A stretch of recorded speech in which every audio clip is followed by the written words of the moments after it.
One Piece episode 968. That's the episode where Roger finds the One Piece and we see the reaction to it. And just the nostalgia of that moment can't help but make me think about the Straw Hats and the possibility of them wrapping up the series. Now we've talked about the end of One Piece a lot, about when One Piece will end, what will we do, what will transpire after that. But I think one of the things that I want to talk about today is not only the end of One Piece, but also the end of the Straw Hats. What happens? What is the final conversation like? But first, don't make this the final time you watch this channel and subscribe. Drop a like as well. I would certainly appreciate it. And without further ado, let's talk about the final conversation. So one thing about the Straw Hats, they have a unique camaraderie. Obviously the best friends on the crew is probably Luffy, Usopp, and Chopper, where they have so many moments where they enjoy themselves and they're always being corrected by the others. But the crew, they have a special bond. It's a relationship. They've been traveling around the world together. Although they've spent more time apart than together since they've been on a crew, they genuinely care for each other. But how does it all end? What does the final moments look like? So for Roger and how they did it, where Roger picked up Oden and they went back to places that we've seen before,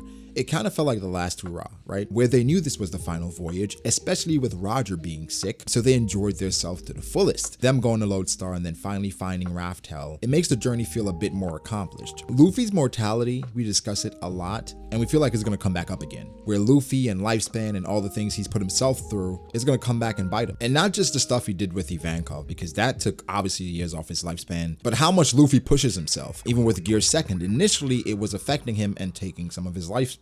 So when you think of the future of One Piece, Luffy's mortality again is discussed a lot, and some people lean to Luffy must die, some people lean to Luffy doesn't really have to die. But when you think of some of the greatest pirates in One Piece, or the two greatest pirates in One Piece, Roger got sick obviously and he was gonna die, and Whitebeard, he was sick before he died. I expect Luffy to eventually get to that plateau, so I think it's inevitable that Luffy would get sick because of just how much he pushes himself in so many different situations. When Luffy should probably back down or try to think of a better way so that he doesn't hurt himself, Luffy just jumps right in. We see that time and time again. Even when he runs out of haki, he just keeps going and pressing forward, even to the detriment of his body. So as expected, there has to be some repercussions. Oda hasn't touched on that recently, but I think towards the end of One Piece, Luffy will eventually get sick and ultimately pass away. But how do we get there, right? Especially for the Straw Hats. One thing when I think of the final moments and before the final conversation, I think of the voyage to get to One Piece, right? Then they get to One Piece, and I think after the One Piece, they go after the world government. Then we have this huge final war where there's a battle for supremacy on the part of the world government versus the pirates and the revolutionaries. The pirates being Luffy and his grand fleet, and the revolutionaries fighting the world government, trying to overthrow them or basically take down the celestial dragons. In that scenario, it's always weird because say the revolutionaries and Luffy win, they can now control the world government. Do they just walk away and say, hey, we're just taking away the celestial dragons? Or is it a ceasefire because the celestial dragons are all defeated? But you know, topic for another day. After that moment, do we see all the Straw Hats' dreams come true? Because when you think of the dreams that the Straw Hats have, Usopp being a brave warrior of the sea, Nami making a map of the world, Sanji with the all blue, Zoro becoming the world's greatest swordsman, of course Luffy finding the One Piece. You would think all of these would coincide or align, and so far obviously they do, because with Nami drawing a map of the world, Luffy's trying to conquer the seas like Roger did by going to every island, which does give me hope for Luffy going to Lodestar. I know it says that they don't need to go there because they have the information, but I think going to Lodestar is just a way to follow in the Pirate King's footsteps and say, hey, we made it to the final island or one of the final islands. And I don't think Lodestar would have been mentioned if the Straw Hats wouldn't eventually go there. The All Blue, people are saying the All Blue could be the Red Line and the Red Line being destroyed. All this could happen before the final war. So then Sanji's dream is completed. The difficult thing is Zoro's dream because it could happen before fighting the world government where he beats Mihawk, or it could happen after. Personally, I would like to see it happen before. So when Zoro's in the final war, it's like the world's greatest swordsman is fighting against the world government right now. Like that would be so epic and hype. And for Sanji, the all blue stuff, because I'm a fan of Sanji, it's going to be really exciting to see him accomplish his dream and just get to a place and a point where it's true happiness. And of course, there'll be some reflection based on what he has gone through and everything he had to go through to get there. And he wouldn't have this dream necessarily if he didn't go through all the trials and tribulations with his family. And Nami drawing the entire map of the world and going back and celebrating with Nojiko. And of course, Luffy becoming the Pirate King. Everything we've been waiting for at that moment. One of the moments that I'm absolutely excited for for is Luffy meeting Shanks again, because that's been set up from the beginning of the story.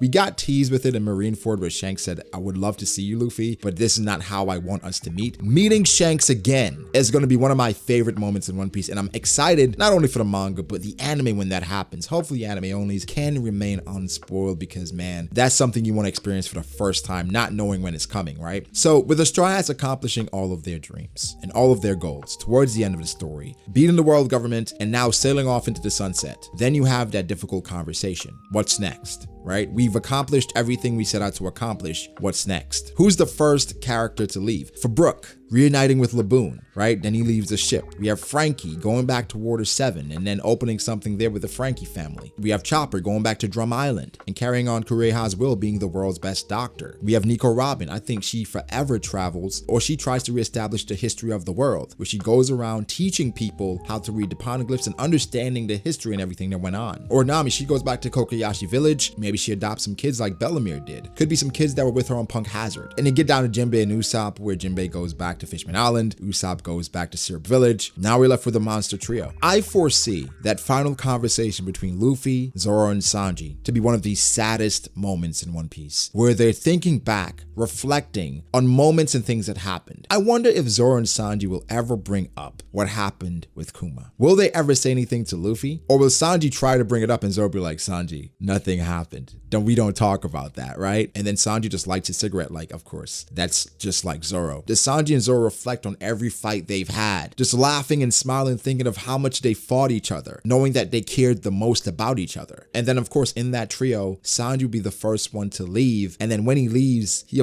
says goodbye Luffy, and then he says goodbye Zoro. He doesn't say Mosshead initially, he says goodbye Zoro. And then when he's walking away, Mosshead, right? It'd be like a funny moment there. But then of course, the final parting, Luffy and Zoro. They've been at it together from the beginning, where Zoro decided to follow Luffy, understanding his ambition as a captain and becoming the Pirate King, making a vow to never lose again, being someone his captain could depend on in every single situation, where Luffy knew it doesn't matter, that's Zoro, that's somebody I can depend on and you can depend on him too. That final parting is going to be even more touching than Rayleigh and Roger, because we grew up with them. They are the two characters we followed from the beginning of the story, and that parting is going to hit everyone like a sharp knife. Seeing Zoro tell Luffy goodbye for the final time is gonna be unreal. And then Luffy walking off into the sunset, big smile on his face, the trademark straw hat. Where does he end up? Does he ultimately go somewhere and dies peacefully? I would like to see Luffy and Kobe meet again before he passes away. Maybe they have a final battle, a final spar. I'm not gonna go as far as Luffy dies standing up, but the end for Luffy has to be fitting for the man that will be the Pirate King at that point. Do we have a time skip before all this happens? Like after the world government stuff, does Oda skip like 5 years forward, where Luffy at this point is like 24, maybe some facial hair? It's really sad when you think about it, when you try to break down the crew finally breaking up, because throughout the story, it's been about sticking together or coming back together. This time will be about breaking apart,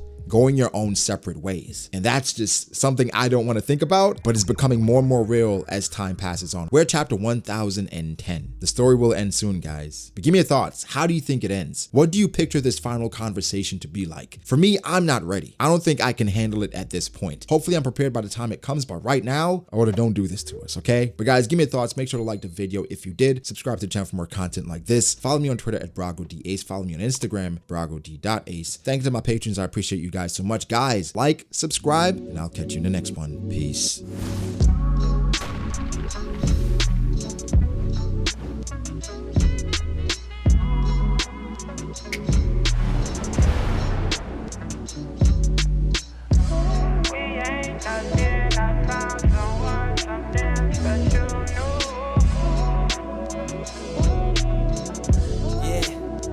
Okay, I start doubting me, I felt lost. I rewrite it.